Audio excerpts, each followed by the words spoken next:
Hello everyone.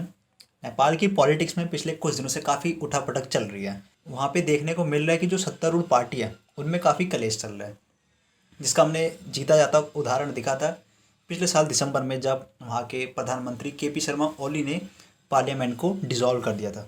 और अब recently एक और खबर आई है कि वहाँ की सत्तारूढ़ पार्टी एनसीपी यानी कि नेपाल कम्युनिस्ट पार्टी ने केपी शर्मा ओली, जो वहाँ के प्रधानमंत्री हैं, उनको अपनी पार्टी की मेंबरशिप से एक्सपेल कर दिया है। तो क्या चल रहा है आखिर नेपाल में पूरा, इसको फटाफट समझते हैं बड़े आसान तरीके से, और पूरा स्टार्टिंग समझते हैं क्या हुआ था और आगे क्या क्या होने वाला है। अब शुरू से शुरू करते हैं।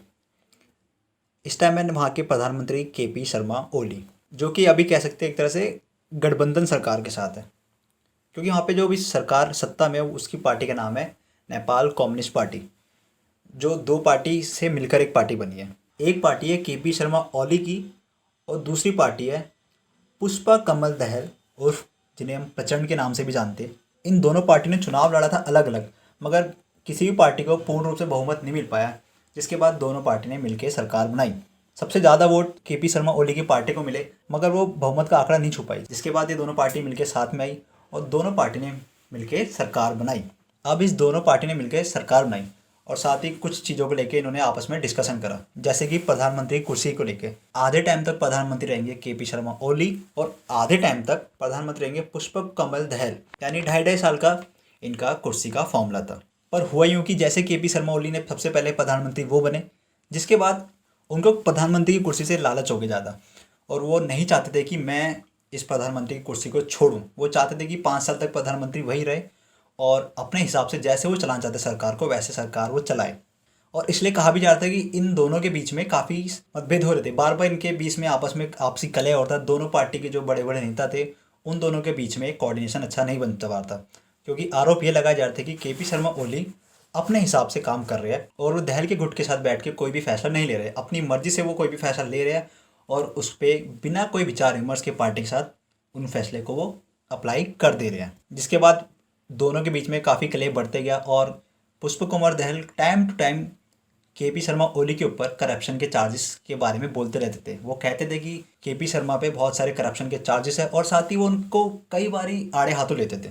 वो इंटरनेशनल रिलेशन को लेकर भी काफ़ी इनके ऊपर टिप्पणी करते थे कि केपी शर्मा ओली का चाइना की तरफ ज़्यादा झुकाव है और इंडिया के साथ अपने रिलेशन ख़राब कर रहा है कई सारे मामले में बयानबाजी करके। जैसे उसने अपना एक नया मैप निकाला था, उसको लेकर भी इन दोनों के बीच में काफ़ी कुछ कलह हुआ था और राम मंदिर को लेकर भी काफ़ी कलह हुआ था। और इसी के साथ करते करते इन दोनों के बीच में काफ़ी गैप बढ़ता चली गया, जिसके बाद धीरे धीरे ये गैप इतना बढ़ता गया कि इन दोनों पार्टी के नेता थे तो एक ही साथ सरकार में, मगर अलग अलग इनकी रैलियाँ चलती थी और एक दूसरे के ऊपर आरोप प्रत्यारोप का सिलसिला इनका चलता रहा।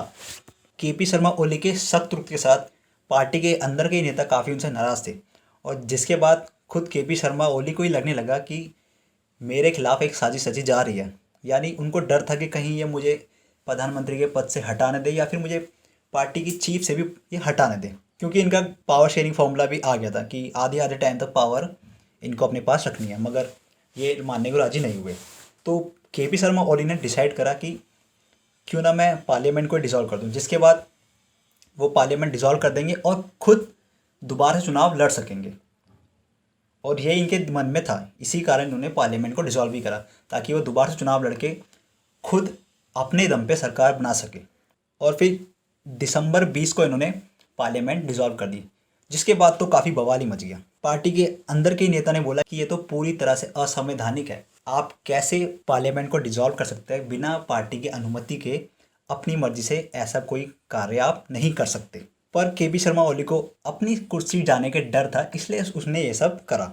और साथ ही पार्लियामेंट डिसॉल्व करने के बाद ही अनाउंसमेंट भी हो गया कि जो अगले चुनाव होंगे वो अप्रैल और मई में होंगे, 2 फेज़ के अंदर। जिसके बाद उन्हीं के अंदर पार्टी के कुछ नेताओं ने सुप्रीम कोर्ट में रिट पेटिशन दायर भी करी कि किस हक के साथ प्रधानमंत्री ने ये फैसला लिया और ये पूरी तरह से असंवैधानिक है।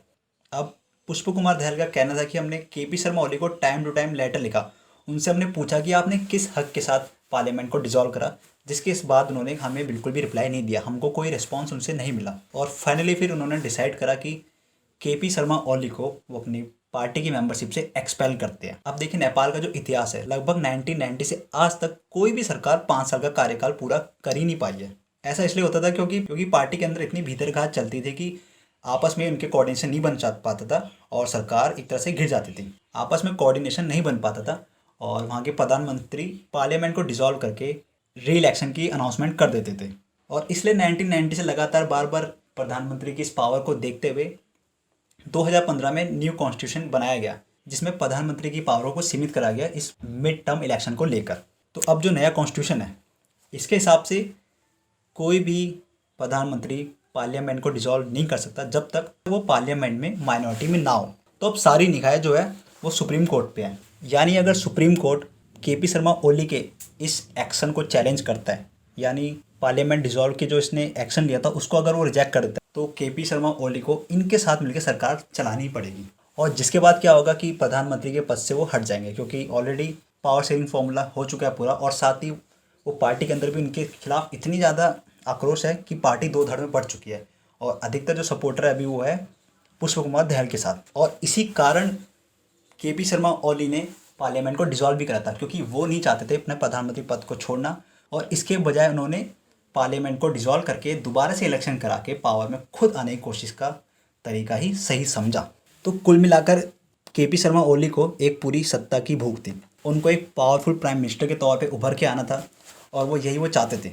एक तरह से तानाशाही की ओर वो बढ़ रहे थे, सरकार में किसी की ना मानकर सिर्फ अपनी चलाना और प्रधानमंत्री पद पे बने रहना उनकी ये चाह थी।